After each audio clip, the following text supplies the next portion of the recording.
नमस्कार प्रणाम आप सबके भाई अखिलेश कश्यप। तो बात ये रहे कि हम लोग तनी भइल जवन भी भइल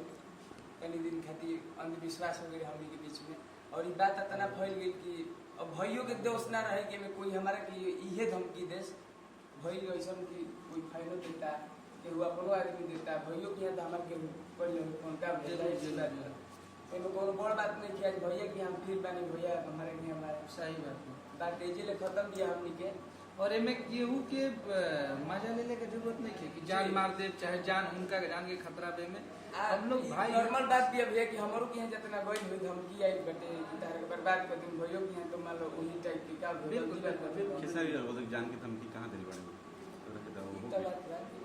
जान की धमकी भैया तो उतना फेस टू फेस ना दिले बाकी रहे लगाओ भाई भैया ले सब चीज खत्म बा आजू भाई भी हम मैनेजर बात कर बिल्कुल। और ये घर का लड़का है हम लोग का, हमनी संगे सब कोई बाप चुनू भैया बानी और पंकज के मामा जी अमित भैया विवेक भैया सब कोई बानी जा हमनी को बैठल बनी जाओ हमनी के एगो परिवार हो और एकरा खातिर हम धन्यवाद देता नहीं हमनी के युवा नेता जरा के कहल जाओ और बक्सर जिला के आन बान शान बक्सर के साहब कृष्णानंद सिंह छोटे चाचा और अजय चाचा सब लोग के सहयोग से हमनी के एक बानी जाओ और आजीवन एक रह जाए और एगो परिवार में बहुत परिवार हो जाला तो मैं खटपट होला तो बिल्कुल सब कुछ जब हो गया सब लोग सही है तो सही है। और ये भाई है इसको आप लोग सपोर्ट करिए और पंकज से हम यह कहब कि निमन गाओ मेहनत करो जरूर एक दिन कोनो दबाव नहीं है ना पंकज दबाव का बात एकदम ना दिल वाली बात बस यही है कि कोई दबाव नहीं बस हाँ बोली पंकज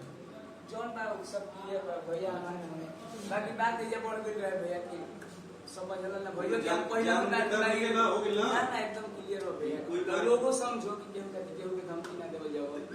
बात एकरा में दूसरा के मजा लेला के जरूरत नहीं है। सबसे पहले वो यूट्यूबर लोग के हमनी के कह देते नहीं जा कि तनकी 80 रुपया कमाए खातिर तिल के ताड़ मत बनाई जा आप सब। एकरा में हमनी के समाज में कितना गंदा प्रभाव जाता। अब हो सकता पंकज ने गलती किया अखिलेश कश्यप ने गलती किया, ये गलतियां आप लोग इतना बढ़ा चढ़ा के बता दें कि समाज में और भी लोग इसको करने के लिए सोचने लगेंगे। तो आप लोगों का काम यूट्यूबर लोगों का कि सही चीज बताइए। सबसे बड़ा बात होला कि माफी के स्वीकार कर जाला तो बहुत बड़ दिल होला। और यूट्यूबर के मतलब ये होला कि ना वो खेसारी भैया के यूट्यूबर होगा तो ओकरा के बढ़ा चढ़ा के खेसारी लाल यादव ने ये कर दिया वो कर दिया पंकज सिंह ने ये कर दिया। एकरा में ऐसा समस्या पैदा हो रही है कि दो परिवार अलग होत रहा छोटी छोटी बात के। पंकज के हम ये सोच के कबो लड़ाई झगड़ा ना कर रहे हैं। पंकज एक सुपरस्टार गायक है चाहे बहुत बड़ा, हम इनका आजीवन छोट भाई मन ले बनी और छोट भाई समझ के इनके संगे हम ले रही और जो लाइव में इनका पे हमला भई चाहे थप्पड़ के मतलब ओकरा खातिर फिर से सॉरी बोलत नहीं कि बिल्कुल ना हो के चाहिए हमरा से वो गलती भइल बा। एकरा के हम हमेशा सॉरी बोल ले बनी कि हमरा ना चाहते हुए भी हो गई जो कि आप सब लाइव में देख ले रहे इना हो गई। अभी सब बंद उन करके चुपचाप से लोग गाना बजाना चालू कीजिए, गाना वाना गाई जाओ। पंकज जो नया गाना होता साफ सुथरा बढ़िया वाला गाना है पंकज सुपर हिट। जितना विवाद में पंकज का वीडियो चला है अगर उतना विवाद में अगर मिलियन व्यूज ना आए गाना में तो पंकज कुछ बच कर ले चलो बोलो जितना सपोर्ट आप लोग इस विवाद के लिए किए हैं इसके गाने पे कीजिए तो पंकज का गाना हिट करा दीजिए। जितने यूट्यूबर लोग हैं